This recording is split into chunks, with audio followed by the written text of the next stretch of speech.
Donald Trump has a message for voters who were concerned about his handling of the coronavirus pandemic, policing in the U.S. and China trade policy, and he claims that Joe Biden will make everything worse. Technically, Joe Biden isn't president, but who's made everything worse who's made everything worse right now? Trump. Trump and his allies have attacked Biden on television, social media, and even from the White House Rose Garden as a Democratic radical who would ruin the country. And who has ruined the country? Trump.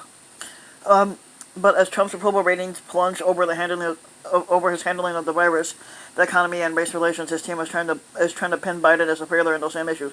See, what Trump needs to do is quit acting like a whiny little bitch, man up, and own up to his fucking failures. And I don't see him ever doing that at all. In an interview, actually no, sorry, skipped over one line. Biden will leave the economy in ruins, which is technically what Trump has done. He's left the economy in ruins. Claims that he won't improve life for African Americans, same thing that Trump hasn't done. Hasn't improved life for African Americans, and basically claims that he doesn't have the mental capacity to be president, and neither do you, Trump, because you don't have the mental capacity to be one.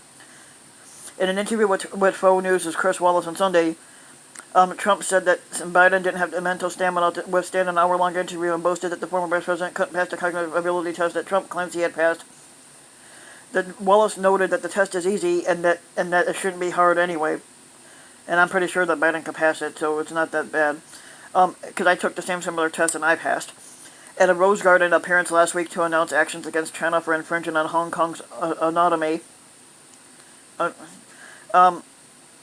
Trump focused the majority of his remarks on Biden, not just for the Obama administration's China policy, but on domestic policy, the virus, the economy, even his own son, Hunter Biden's work overseas. That comes from the classic attack playbook of accuse your opponent of what you've done as a way to neutralize it, said Republican consultant Doug Hay, even though he's a Republican, but he's a frequent critic of Trump. We've never really seen it on this level.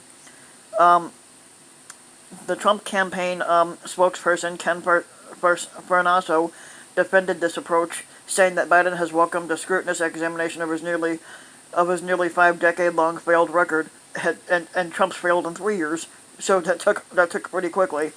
This election will be a binary decision between freedom and socialism, Farnaso said in a statement. Oh, and the guy says, Trump has done more for Americans in 3 years than Joe Biden has done in his whole life. Bullshit! Trump hasn't done shit for anybody.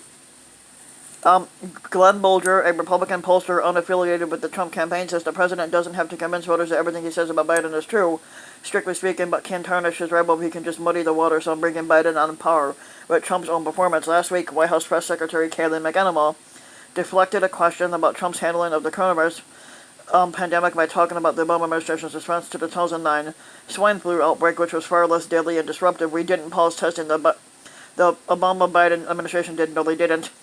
McEnany said, and that was a shameful decision. Although the Centers for Disease Control and Prevention stopped reporting individual cases in 2009, it did not stop testing.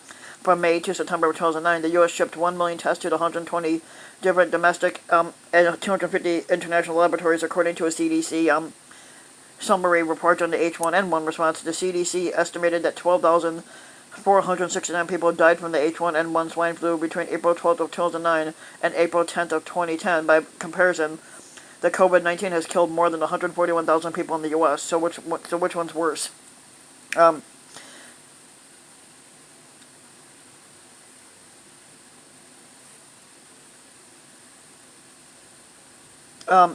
Trump has long weathered questions about his physical and mental health. He famously declared himself a very stable genius, which he isn't, after author Michael Wolff published a book in 2018 alleging that several Trump advisors consider him to be unfit for office, which he is. But the issue flared again recently when Trump appeared to have difficulty descending a ramp after delivering a commencement speech at West Point.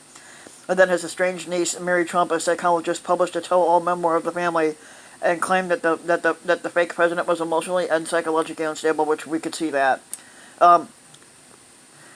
Trump, who's 74 years old, has responded by leveling similar claims against Biden, who's 77. Trump told Wallace that Biden can't put two sentences together. Well, neither can you, Trump, so what's the difference? But stopped short when Wallace asked if he believed the Democratic nominee to be senile. Well, we already know that Trump is senile, so that's understandable. When asked how crushing it would be if he lost in November, Trump said that Biden is mentally shot and couldn't sit through the same kind of interview. I'm pretty sure I think Trump is describing himself here. He claims, oh, he'll be calling mommy, mommy. Actually, that would be you, Trump, because every damn time somebody criticizes you, you'd be like, mommy, help me, please. But even though your mother didn't care for you, she didn't love you, and she sent you to a freaking military school to teach you discipline, and you still didn't learn. At the same time, historic job losses caused by the pandemic have robbed Trump of his ability to run on the economy. The fake president and his supporters have taken to attacking Biden's support for increased taxes and stronger regulations. If you like the video, give the video a like and subscribe to my channel, Random Mike, and also hit the notification bell so that you'll be notified when I post a new video. And I'll see you then.